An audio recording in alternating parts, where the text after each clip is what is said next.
So I let me ask you this. First to Jesus, and you could also answer Jason if you want.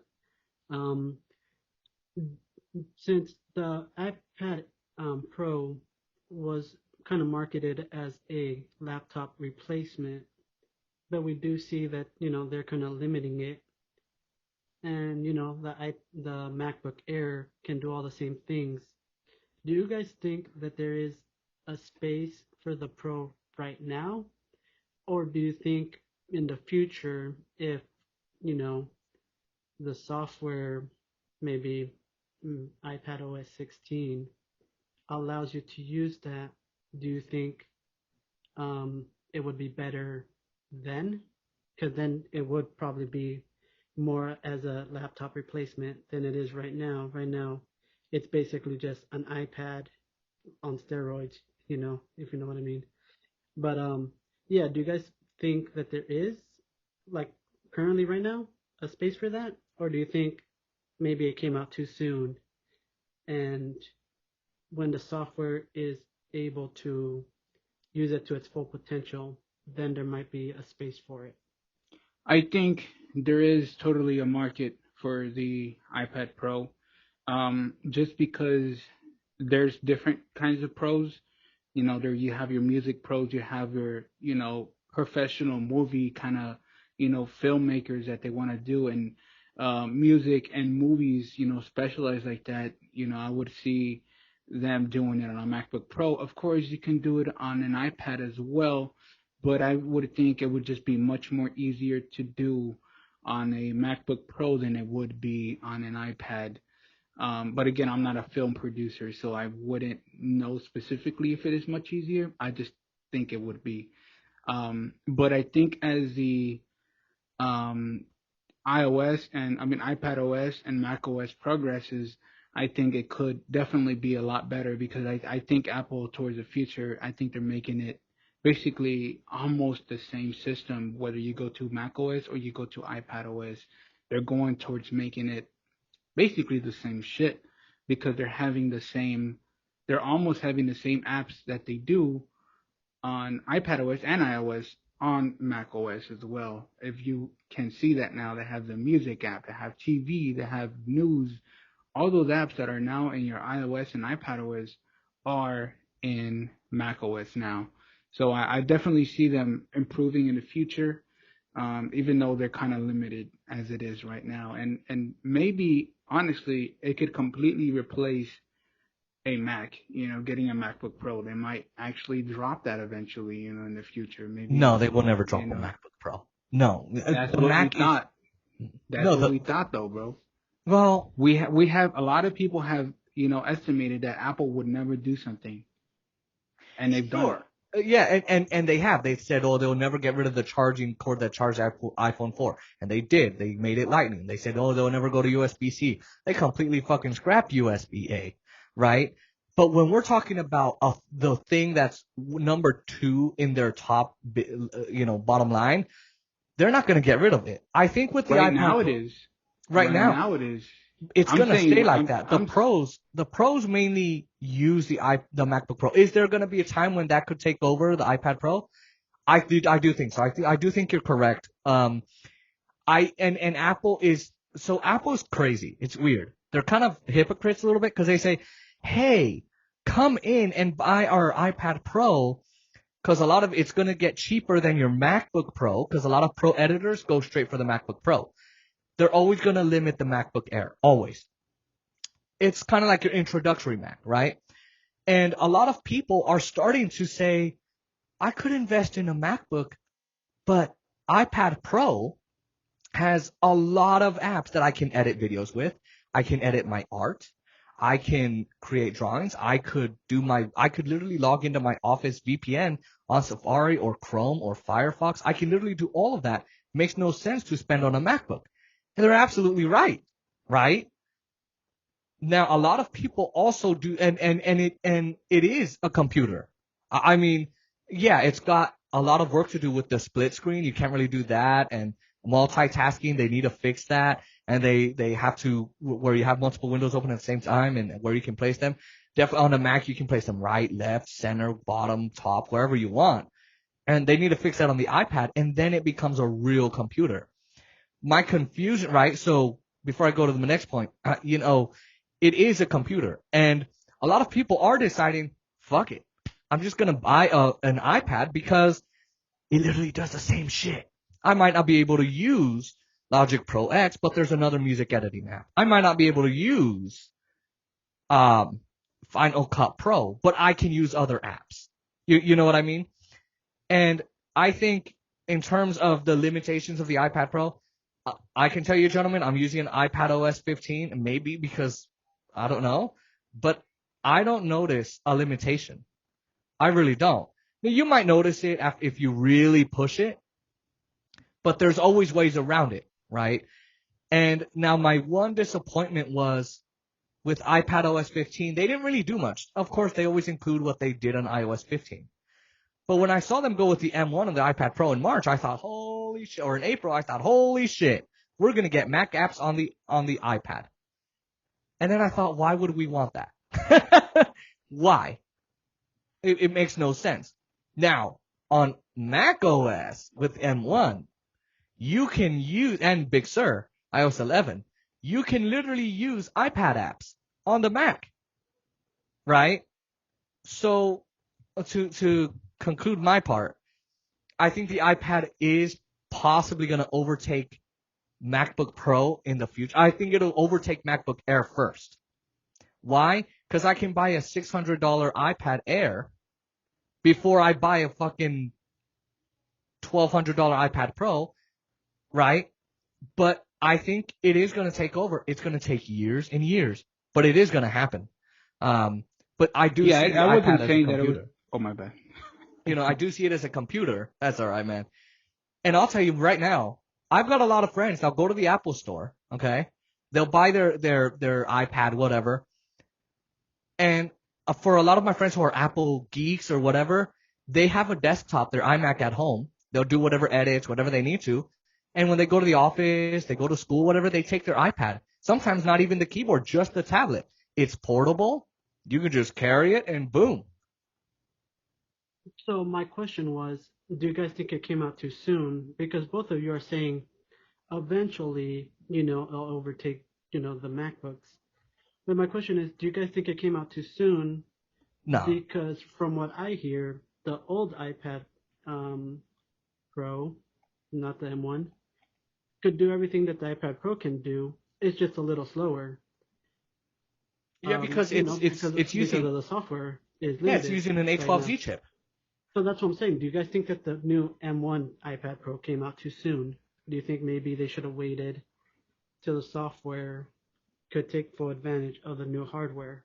Should it have waited? Should it have waited until they could basically use the M1 chip's potential power?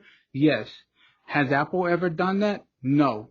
They usually try to get people to buy or think they're buying the latest and greatest, even though they don't take advantage of the full thing. I'll tell you right now. Oh, go ahead. I'm sorry. It has never been Apple's model to do that. They always try to tell you that, hey, buy this. This is the M1 chip. Yeah, you're still going to be able to do the same thing you do on your old iPad, but hey, this is the M1 chip. Why wouldn't you want to buy the M1 chip, bro? Like, come on. This is the best and greatest. Buy it.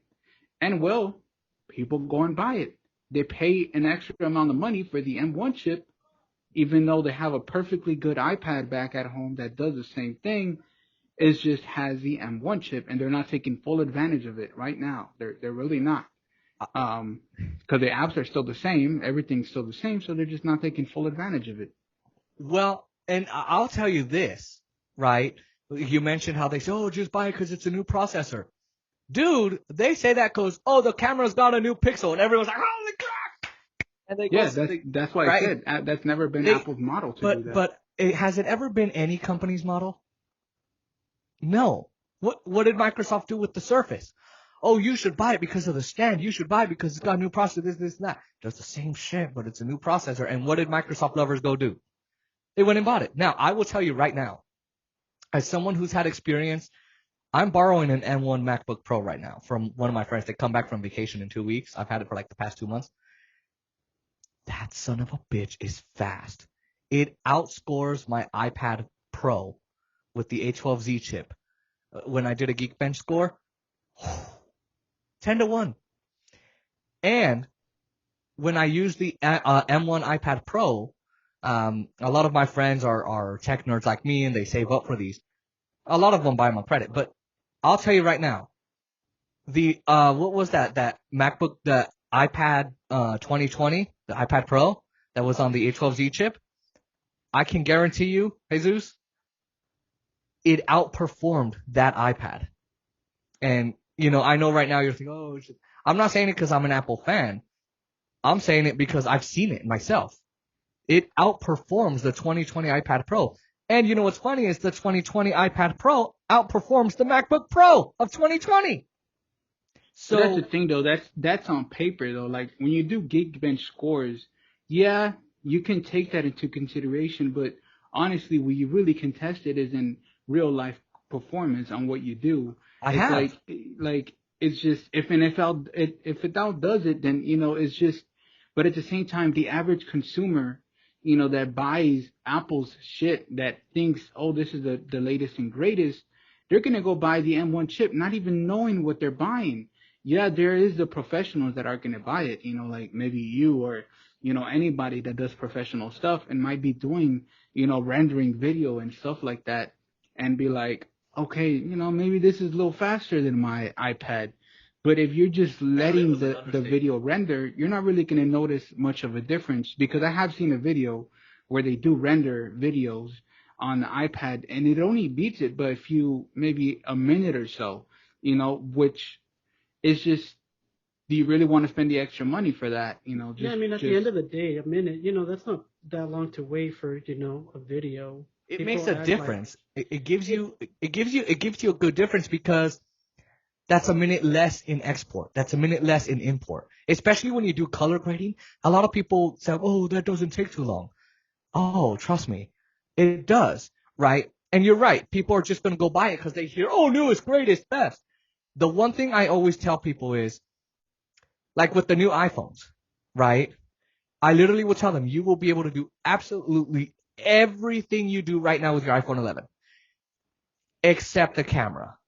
It's going to be mostly the same, except you can do Apple Pro RAW and RAW photos. And I'll tell you, that camera is absolutely spectacular. And when you look at the normal market, why do they go buy iPhones? Camera. With the Mac, though, you're right. It's like, okay, but it's the M1 chip. Are they really going to realize? They are going to realize when they're on Zoom and on their Mac, right? And then someone says, hey, go look this up. And they go on their Mac and they go on Google. My Mac sounds like a fucking airplane engine. I don't know about you, Jesus, but my Mac sounds like it's taking off from LAX or in McCarran International Airport, right? So it's not going to heat up your lap and burn the shit out of you. It's not going to heat up your desk, and it'll be a little bit faster, right? Well, But I again, do the Macs do take full advantage of the M1 chip. That's the thing, though. The Macs right. do Yeah, take full I was advantage, going to but get to the that. iPads don't. I think and this is where I'm disappointed. Is it too soon? Maybe. But I think what they're going to do, classic Apple, classic Microsoft, classic Samsung, what do they always do? They'll release a new phone with a new processor, right? And say how fast it is. And guess what?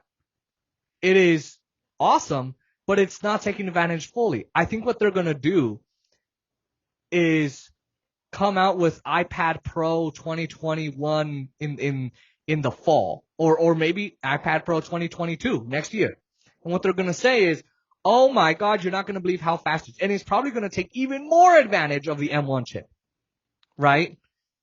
My problem is with iOS 15, they, like you said, Jose, they limited the effing RAM. And I've used iOS 15. I'm like, what? On an M1 iPad. And I'm like, why? Why would you do that? Right? And I think a lot of people, like MKTSB, I think it is, Marcus Brownlee, he said the same thing. What are you doing?